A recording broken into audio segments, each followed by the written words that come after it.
الحمدللہ رب العالمین والصلاة والسلام علی سید الانبیاء والمرسلین اما بعد فاعوذ باللہ من الشیطان الرجیم بسم اللہ الرحمن الرحیم۔ تمامی سامعین سامعات متوجہین متوجہات ملائکہ صالحین ارواح طیبات، السلام علیکم ورحمۃ اللہ وبرکاتہ۔ ادارہ رشد و ہدایت کی جانب سے ایک سلسلہ بنام عقیدہ ختم نبوت کی رشد و ہدایت لے کر حاضر ہیں۔ الحمدللہ تعالی ہمارا یہ سلسلہ قرآن و حدیث اور اقوال صالحین پر مشتمل ہے۔ اب ان جھوٹے دعوے داروں کا ذکر ہو رہا ہے جس کی نشاندہی رسول پاک صلی اللہ تعالی علیہ وآلہ وسلم نے اپنی احادیث نبویہ میں بیان فرمائی تھیں۔ حضور نے فرمایا تھا کہ میرے بعد 30 یا 33 جھوٹے نبوت کے دعوے دار پیدا ہوں گے۔ اب ہم نے پہلے جھوٹے نبوت کے دعوے دار کا ذکر سنا تھا کہ مسلمہ کذاب کون تھا اور اس نے حضور علیہ الصلوۃ والسلام سے کیسی کیسی فرمائشیں کی، تو حضور نے اس کو فرمایا تھا کہ میں تمہیں ایک کھجور کے چھلکے کے برابر بھی نبوت کا حصہ نہیں دوں گا۔ اب ہوا کیا، جب اس نے نبوت کا دعویٰ کر دیا، اب یقیناً سی بات ہے کہ نبوت کا دعویٰ کرنے کے بعد کچھ معجزے دکھانا مقصود ہوتا ہے تاکہ لوگوں کا اس پر ایمان آئے۔ اب اس نے بھی یہی کوشش کی۔ کیا کوشش کی؟ کیا کیا جھوٹے معجزات دکھانے کی کوشش کی؟ آئیے سنتے ہیں۔ نمبر 1، جب اس پر کچھ لوگ ایمان لے کر آ گئے تو ایک معتقد جو اس کا اعتقاد رکھنے والا تھا، اس نے کہا کہ میرے باغ میں برکت کی دعا کریں، تو اس نے برکت کی دعا کے بجائے اس باغ کے اندر کلی کی، تو وہ باغ سارے کا سارا سوکھ گیا۔ نمبر 2، اس نے ایک کنویں کے اندر کلی کی کہ وہ کنویں کا پانی بڑھا سکے، کہ وہ سارے کا سارا کنواں سوکھ گیا۔ نمبر 3، ایک بچے کے سر پر برکت کے لیے ہاتھ پھیرا تو وہ گنجا ہو گیا۔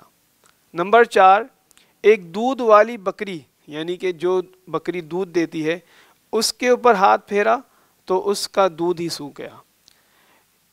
اچھا ناظرین اکرام، یہ جتنے بھی معجزات دکھانے کی کوشش کر رہا تھا تو وہ کسی نہ کسی نبی کے مقابلے میں تھے، جیسے کہ حضرت عیسیٰ علیہ السلام کا معجزہ کہ جب وہ کسی شخص کے چہرے پر ہاتھ پھیرتے تو برس اور جو نابینا ہوتا اس کی آنکھیں آ جاتی، تو اس نے بھی ایک شخص کے ہاتھ پھیرا تو وہ بالکل ہی اندھا ہو گیا۔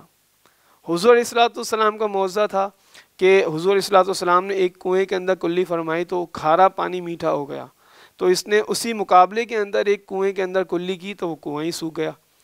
تو یقیناً اللہ تبارک و تعالی نے اس کو اتنی ذلت کی زندگی دی کہ یہ نبیوں کے مقابلے میں آتا تھا تو اس کا سارا معاملہ الٹ ہو جاتا تھا۔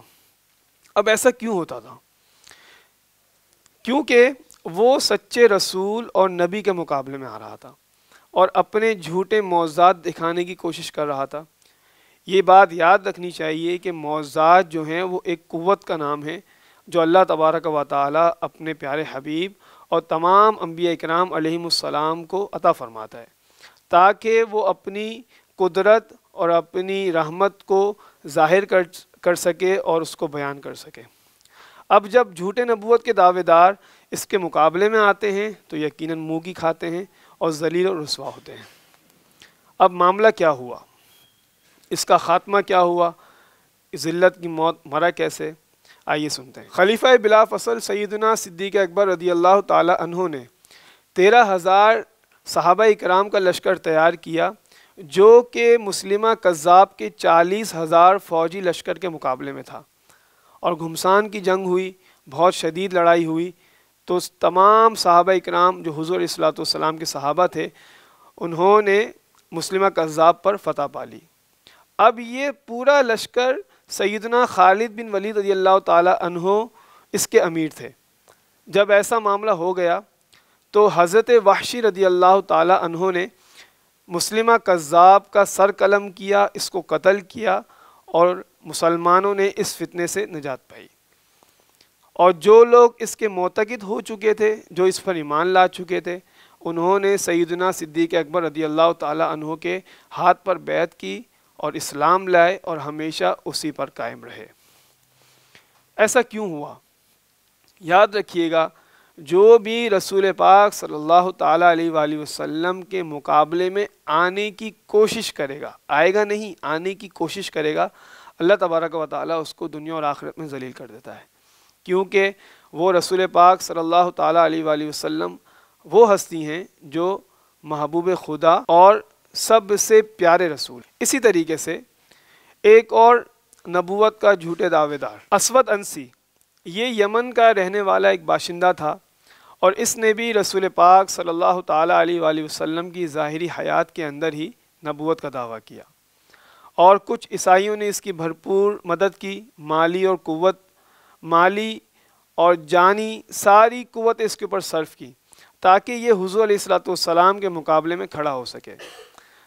تو اسی اسنا کے اندر حضور علیہ السلام نے ایک خط لکھا جو کہ بادشاہ نجران کے لیے تھا، تو حضور علیہ السلام کا خط آتے ہی بعض اہل نجران نے اس سے توبہ کی اور اس شعبدے سے باز آ گئے اور حضور علیہ السلام پر ایمان لے آئے۔ تو رسول پاک صلی اللہ تعالیٰ علیہ وآلہ وسلم نے اس دشمن خدا، مکار اور عیار شخص کے لیے خود قتل کا حکم فرمایا تاکہ لوگ اس کے شعبدے سے، اس کی گمراہ کن عقائد سے بچ سکیں اور اپنے گھر والوں کو بھی بچا سکیں، تاکہ رسول خدا صلی اللہ تعالیٰ علیہ وآلہ وسلم کا دین ہمیشہ قائم و دائم رہے اور اللہ اور اس کے رسول کے فرمان کو لوگ قبول کریں۔ تو اسی اسنا کے اندر فیروز نامی شخص نے اس کے محل میں گھس کر اس کو قتل کیا، اس کا گلا دبا کر، اور حضور علیہ السلام کو جب یہ خبر پہنچی تو حضور علیہ السلام نے فیروز اور اس کے خاندان کے لیے برکت کی دعا فرمائی۔ ان تمام واقعات کے اندر ایک بات تو بالکل طے ہے کہ جو شخص حضور علیہ السلام کی ختم نبوت پر پہرا دیتا ہے، چاہے وہ اپنی تلوار سے دے، چاہے وہ اپنی زبان سے دے، چاہے وہ اپنے قلم سے دے، حضور علیہ السلام اس کے اس عمل سے بہت زیادہ خوش ہوتے ہیں۔ یہی وجہ ہے کہ فیروز نامی شخص کے لیے حضور نے دعا فرمائی، بلکہ اسی کے لیے نہیں، اس کے خاندان تک کے لیے دعا فرمائی۔ تو ہمیں بھی چاہیے کہ کم از کم اپنی زبان سے، اپنے قلم سے عقیدہ ختم نبوت کی تحفظ کے لیے کوئی نہ کوئی عمل کرتے رہیں، اس کا پیغام آگے پہنچاتے رہیں، اس کو عام کرتے رہیں، تاکہ ہم سے منسلک ہر شخص اپنے عقیدے کو محفوظ کر سکے۔ اور حضور علیہ السلام اس عمل کو اتنا زیادہ پسند فرماتے ہیں کہ میں ہمیشہ اس سلسلے کے اندر یہ سیدنا پیر مہر علی شاہ صاحب رحمۃ اللہ تعالیٰ علیہ کا قول نقل کرتا ہوں کہ آپ فرماتے ہیں کہ جو شخص حضور علیہ السلام کی ختم نبوت پر پہرا دیتا ہے، اللہ تبارک و تعالیٰ کے رسول دانائے غیوب صلی اللہ تعالیٰ علیہ وآلہ وسلم کا دست مبارک اس کی پشت پر ہوتا ہے۔ تو یہی دعا پانے کے لیے اور حضور کا دست شفقت پانے کے لیے ہمیں چاہیے کہ اپنے اس عقیدے کو عام کریں، گھر گھر جا کر، مساجد میں جا کر اس کو عام کریں اور اس کو بالکل دلائل کے ساتھ بیان کریں۔ اور اس کی ایک صورت یہ بھی بن سکتی ہے کہ اس عقیدے کو، اس سلسلے کو شیئر کر دیں، تو آپ کا یقیناً یہ عمل اس بارگاہ کے اندر قبول ہو جائے گا۔ اللہ تبارک و تعالیٰ سے دعا ہے کہ ہمیں ہمیشہ عقیدہ ختم نبوت پر قائم و دائم رکھے اور اس کے حفاظت کرنے کے لیے ہمیشہ کوشاں رہیں۔ اپنے میزبان محمد حسن رضا المہدوی کو اجازت دیجیے۔ السلام علیکم ورحمۃ اللہ وبرکاتہ۔